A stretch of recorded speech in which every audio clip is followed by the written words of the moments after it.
এই দেখো বর্ষা পড়তেই চলে এসছে মাধবীলতা। এই সেই বনসাই টাইপের মাধবীলতা। এই গাছগুলো খুব একটা বড় হয় না, তো এই যে গাছের মধ্যে মাধবীলতা ফুটেছে। আর এক্ষুনি বৃষ্টি হয়েছে, গাছের পাতাগুলো দেখো কত সুন্দর, বেশ ভালো লাগছে, তারার মতো ফুটে আছে আলো হয়ে।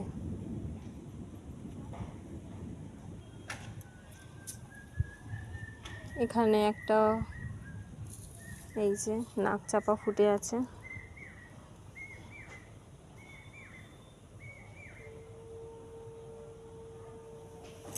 এই যে নাক চাপা, খুব সুন্দর নাক চাপা ফুটে আছে।